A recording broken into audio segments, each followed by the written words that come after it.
कहानी शुरू होती है अर्जुन से ही। अभिमन्यु खत्म हो चुके हैं, अभिमन्यु अब नहीं है। कौन है? नहीं, जब वो मरता है ना अभिमन्यु, तब उत्तरा जो उसकी वाइफ रहती है वो प्रेग्नेंट रहती है। इसमें भी एक कहानी है, वो बाद में सुनाऊंगी। इसमें भी एक कहानी ये है कि जो अश्वत्थामा है ना, अश्वत्थामा जिसको मणि है यहाँ पर, जो अमर है, ठीक है, वो जाता है और वो ब्रह्मास्त्र चला देता है उत्तरा के गर्भ में, और ये बच्चा मर जाता है, परीक्षित। ठीक है, लेकिन कृष्ण भगवान उसको वापस से जीवित करते हैं। हाँ, अभिमन्यु को क्यों नहीं किया? अगर अभिमन्यु को जीवित कर देते तो फिर अर्जुन का गुस्सा कैसे बढ़ता? अर्जुन जाते हैं अपने मित्र के यहाँ, नाम है वासिक। कौन है ये? नागराज हैं, है ना। क्या बनकर जाते हैं? अतिथि। अतिथि कौन होता है? जो बिना तिथि के आ जाए। तिथि मतलब जो डेट बताकर ना आए। जैसे हम लोग किसी के घर जाते हैं तो पहले कॉल करते हैं, बताते हैं ना कि आप घर पर ही हो क्या, हम आ रहे हैं, ऐसे ही करते हैं ना। ये उनके घर अतिथि बन के जाते हैं। तो क्या होता है, जब कोई मेहमान आता है तो अपन ये करते हैं ना कि ये लो, ये भोजन करो, चलो बैठकर ये खेल लेते हैं, ऐसा करते हैं ना, बातें करते हैं ढेर सारी। तो ये लोग वहां पर खेलने बैठ जाते हैं। क्या खेलने बैठ जाते हैं? वही चौसर। जो चौसर, वो जो जुआ है ना, जबकि नहीं, लूडो टाइप का होता है वो। जबकि एक बार यही चौसर से क्या होता है, द्रौपदी को दांव पे लगा चुके थे, लेकिन फिर भी नहीं मानते। वो जो वासिक रहता है नागराज, वो ये बोलता है कि अब खेल तो रहे ही है, अगर मैं जीतता हूं, मेरी पत्नी प्रेग्नेंट है, तो अगर मेरे घर में बेटा होता और तुम्हारी जो पुत्र वधू है वो भी प्रेग्नेंट है, अगर वो बेटी होती है तो क्या करेंगे हम, मेरे बेटे की शादी तुम्हारी उससे नातिन से हो जाएगी। अर्जुन कहते हैं ठीक है, इतनी बात हो गई। लेकिन वो हार जाता है चौसर में। अब क्या होगा? अब अगर उसके यहाँ बेटा भी होता है तो भी तुम्हें शादी करनी पड़ेगी। उनके यहाँ, अर्जुन के यहाँ पर अगर बेटा होता है और तुम्हारे यहाँ बेटी होती है तो तुम्हें शादी करनी पड़ेगी। इसकी नाक पे बनाती है कि अब तो हम हार गए हैं। अब वो जाता है अपनी रानी से बोलता है, कहता है कि ना बेटा ही होना चाहिए, बेटी नहीं होनी चाहिए। तो वो कहती है ये कौन सी बात है, मतलब मुझे थोड़ी मालूम है कि क्या होने वाला है, और मुझे क्या, कोई नहीं बता सकता है कि क्या होने वाला है। तो लेकिन वो बोलता था कि मुझे नहीं मालूम। तो वो कहती कि ठीक है, अगर बाय चांस अगर बेटी होती है तो मैं मर जाऊंगी और उसको भी मार डालूंगी। तो वो कहता वो कुछ भी करना, मुझे बेटी नहीं चाहिए। लेकिन होना यही था, वहां बेटी होती है और अर्जुन के यहाँ पर लड़का होता है, परीक्षित जो बनता है आगे। लेकिन अब जो उसकी पत्नी रहती है वासिक की, वो क्या बोलती है कि राजा को इन्फॉर्म कर दो कि मेरा गर्भ खंडित हो गया है, जो भी बच्चा हुआ वो हुआ ही नहीं, गायब हो गया, कुछ भी बोल देती है वो। तो राजा खुश हो जाता है कि बढ़िया, उसने लेटर लिखा अर्जुन को कि यहाँ पर तो कुछ हुआ नहीं, और अब तो जो अपनी शर्त थी वो बराबर बराबर, ना तुम जीते ना मैं हारा, ना मैं जीता ना तुम हारे, कुछ भी नहीं हुआ। अर्जुन कहता है क्या पागल आदमी है, ऐसा कुछ हो सकता है क्या? फिर 9 महीने के बाद भी, और फिर पता तो चलता ही है ना कि क्या हुआ और क्या नहीं हुआ। लेकिन वो बात आई गई हो जाती है। इधर पर वो जो वासिक की जो पत्नी रहती है ना, वो लड़की होती है, लेकिन वो उसको कोई भी अपने बच्चे को मारना अपने हाथ से ऐसा नहीं कर सकता है। तो वो बच्ची बड़ी होती है, कुछ सालों बाद जब वो बड़ी हो जाती है तो वो क्या करती है, अपनी छत पे घूम रही होती है। इधर वासिक को पता ही नहीं है कि वो कौन है, और बहुत सुंदर होती है वो। और वासिक उसको देखकर उसके मन में है ना गलत विचार आते हैं उस लड़की के लिए। और वो रहती कौन है? उसकी बेटी। बेटी रहती ना वासिक की, नहीं समझ, बोलो ना। वासिक की बेटी रहती है, उसको पता नहीं रहता है, वो उसके बारे में गलत सोचता है। तो उसके पूरे शरीर में वो सुना कोढ़, कुष्ठ सुना, कुष्ठ रोग, पूरे शरीर में है ना छाले पड़ जाते हैं, उसमें से पस निकलने लगता है, खून निकलने लगता है। ठीक है, तो उसको पूरी बॉडी में वो हो जाता है कुष्ठ। तो उसको समझ नहीं आता है कि मैंने ऐसा क्या किया। वो अपनी पत्नी के पास जाता है, कहता कि ऐसा क्या हुआ है कि मैंने उस लड़की को देखा, मेरे मन में गलत विचार आया, मुझे कुष्ठ क्यों हो गया। फिर वो बताती कि वो तुम्हारी बेटी है, तुमने उसके बारे में गलत सोचा, इसलिए तुम्हें ये कुष्ठ हो गया। समय देखना, उस समय पर गलत सोचने पर भी सजा मिल जाती थी, आज गलत करने पर भी नहीं मिलती, लोग बच जाते हैं, है ना। आगे बढ़ते हैं। अब क्या होता है ना, उसकी बेटी को वो बुलाता है और उससे माफी मांगता है कि मुझे माफ कर दो और मैंने ऐसा ऐसा। तो वो कहती है कि उसको मालूम रहता है कि जो अर्जुन का जो जहां पर उसका घर है ना, तो वहां पर अर्जुन के यहाँ पर एक कुआं रहता है, बावड़ी बोल लो या कुआं बोल लो, एक बहुत बड़ा तालाब रहता है जिसमें ऐसा पानी रहता है कि जिससे नहाने से ये जो बीमारियां रहती है ना, स्किन डिजीजेस, वो ठीक हो जाती हैं। अब नहीं है तो सुनो, वो ठीक हो जाती हैं। तो ये बात उस लड़की को मालूम थी, वो ये कहती है कि मैं लेकर आऊंगी वो पानी आपके लिए। मना करता है कि मत जाओ, वहां कोई नहीं देगा, अब तो वो हमारे दुश्मन ही है, वो मानते ही नहीं है ऐसा जो भी कुछ। तो वो कहती है कि नहीं नहीं मैं जाऊंगी। और वहां पर उस कुएं की जो रखवाली कर रहा रहता है ना, वो परीक्षित रहता है। तो वो कहता है कि वहां उसका हाँ परीक्षित, वो वहां पर उसकी रखवाली कर रहा होता है। ये लड़की वहां जाती है पानी लेने के लिए, उसकी नजरों से बच के वो पानी ले तो लेती है, लेकिन आवाज सुन के वो चौकन्ना रहता है, तो वो आके उसको पकड़ लेता है। कौन हो क्या हो, वो बताती है कि मैं कौन हूं, कहां से आई हूं और किस लिए आई हूं। तो वो कहता है कि लेकिन तुम्हारे बाप ने तो बोला था कि तुम मर चुकी हो। उसको ये सब बातें पता नहीं थी। तो वो कहता है कि तुम्हारी शादी मेरे साथ फिक्स हो चुकी है, तुम्हें अब मेरे साथ चलना है। वो कहता है अरे भैया मेरे पापा पड़े हुए, मुझे वहां पर पानी ले जाने दो, उनको नहलाना है, यहाँ शादी रचाऊंगी तो वो तो ऐसे ही मर जाएगा बेचारा। तो वो कहता है कि ठीक है लेकिन तुम वापस आना। तो वो प्रॉमिस करके जाती है कि मैं वापस आऊंगी। वो घर जाती है कि अब फिर उसको भी तो कंफर्म करना था ना, ऐसा तो नहीं कि हाँ ये रास्ते में मिला, इसने बोला कि तुम मेरी पत्नी हो, मैं यहाँ पे शादी रचा के बैठ जाऊं, पता तो करना पड़ेगा। वो घर जाती है, अपने पिताजी से बात करती है, उसके पिताजी एक्सेप्ट करते हैं कि हाँ हाँ ऐसा ही हुआ था, तुम्हारी माँ का ये सारा झोल जमाल है, उसने मुझे झूठ बोला और ऐसा ऐसा हुआ। लेकिन वो कहती है कि अब जो भी कुछ हो, मैं वहां प्रॉमिस करके आई हूं कि अगर ये बात सही निकलेगी तो मैं उससे शादी करूंगी। वो वहां से चली जाती है, ठीक है, और वो उधर शादी कर लेती है, ठीक है। इधर एक छोटी सी कहानी ये आती है कि इधर पे जब उनकी शादी हो रही होती है तो कृष्ण भगवान इनवाइटेड थे। कृष्ण भगवान ने यहाँ पर अर्जुन और पांडवों इन सबसे बोला कि अब तुम लोग भी जाओ, तुम्हारा भी समय समाप्त हो गया है, यहाँ पर तुम भी जाओ, हिमालय में जाकर समाधि ले लो, गल जाओ। वो चले जाते हैं। कृष्ण जी का भी समय खत्म हो गया, समाप्त हो गया है। कृष्ण जी का भी गांधारी ने श्राप दिया था, मालूम है ना, उस श्राप से उनका भी वो समय आ चुका होता है। यहाँ पर ये सब हो गया। अब यहाँ पर जो परीक्षित, राजा परीक्षित है, वो एक बार शिकार के लिए जा रहे हैं।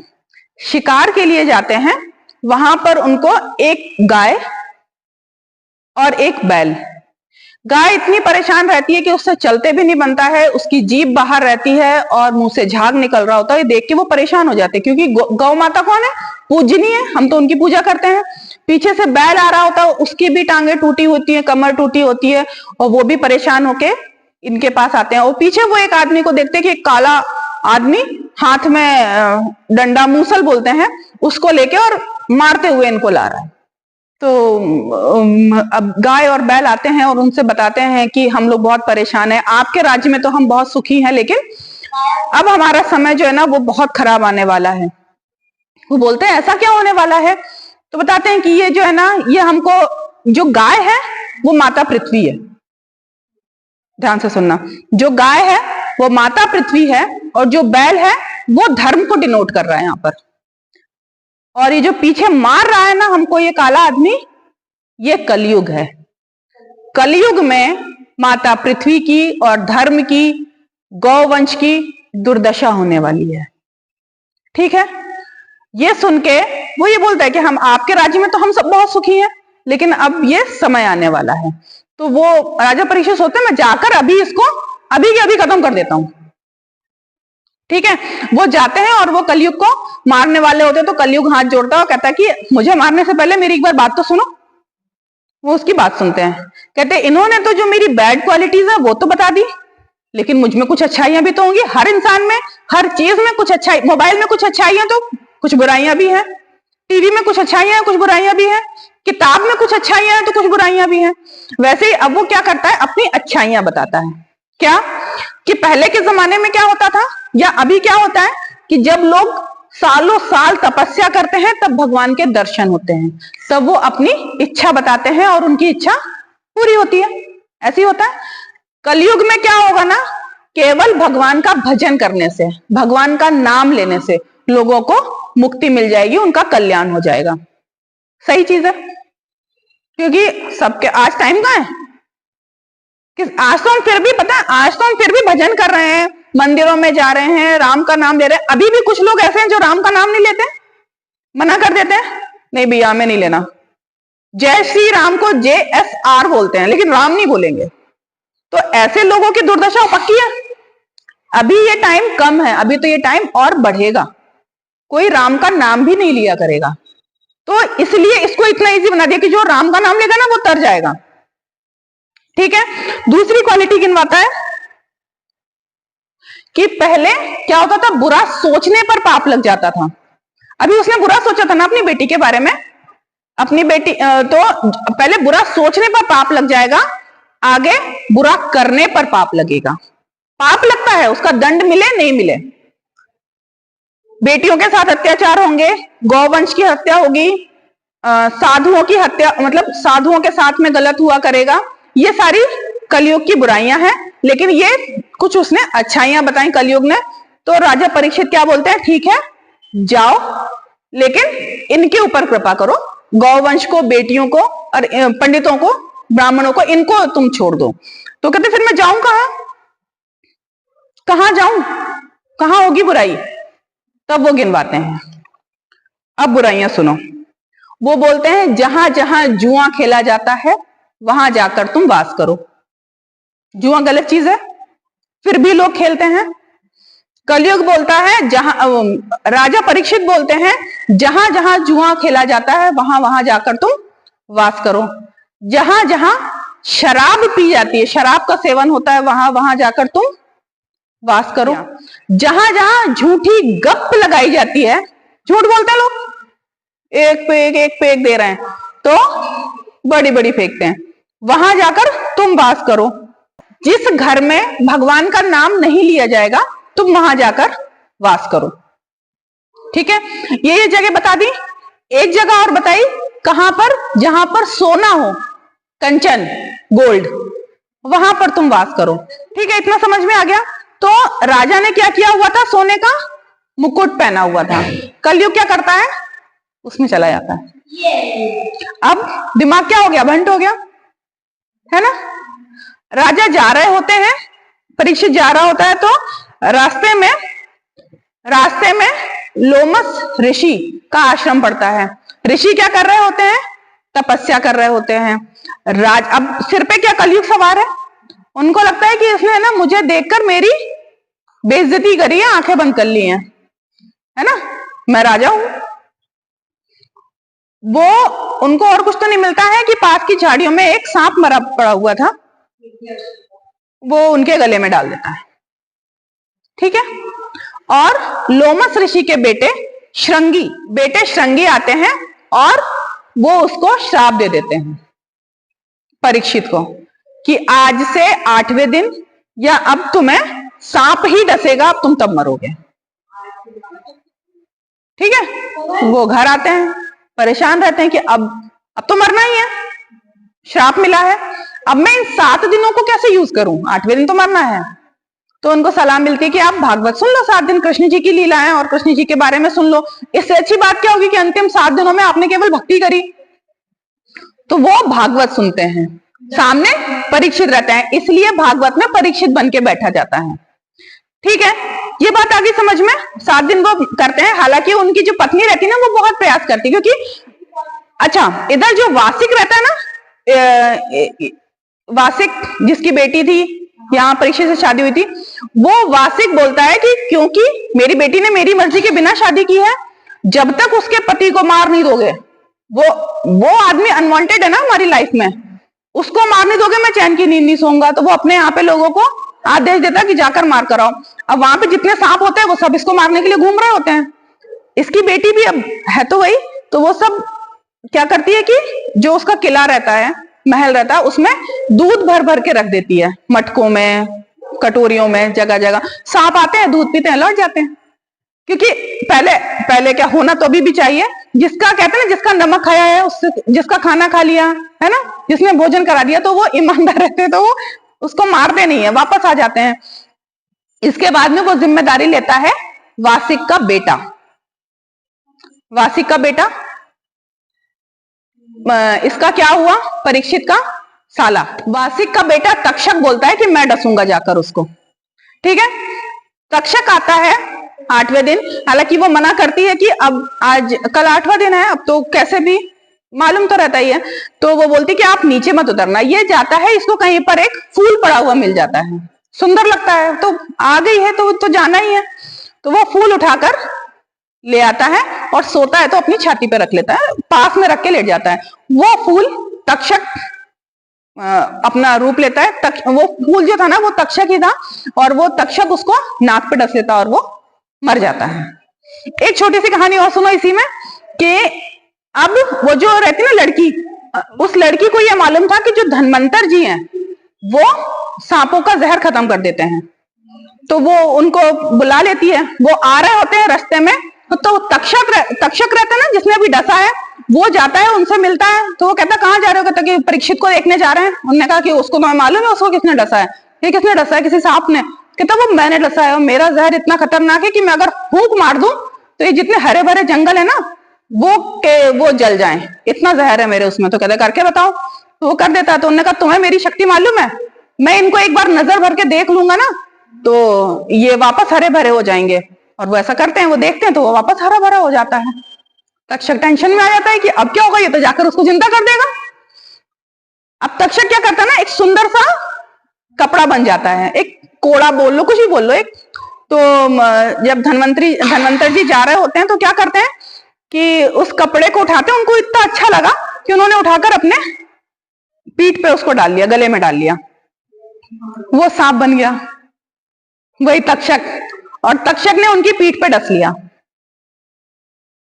धन्वंतर जी जिसको देख ले उसको वापस जीवित कर सकते थे, लेकिन पीठ पे तो उनकी नजर ही नहीं जाएगी, उनकी मृत्यु हो जाती है। ठीक है, परीक्षित की कहानी खत्म। अब परीक्षित नहीं बचा सकता कोई भी, यही बचा सकते थे। अब परीक्षित का एक बेटा होता है, नाम रहता है बेटे का जन्मेजय। जन्मेजय जन्मेजय और अभी जो जंगल को तक्षक ने फूंक मार के जला दिया था ना, और उसको हरा भरा किया था, वहां पर जिस पेड़ को उसने जलाया था उस पेड़ पर एक लकड़हारा लकड़ी काट रहा था, वो भी जल गया। लेकिन जैसे ही धन्वंतर जी ने देखा तो वो क्या हो गया, हरा भरा हो गया, तो वो भी वापस जिंदा हो गया। वो आता है, वो पूरी कहानी बताता है, कहता है कि मैं मर के जिंदा हुआ हूँ। कहता क्या पागल आदमी है मरकर जिंदा हुआ, यहाँ बताने आ गया।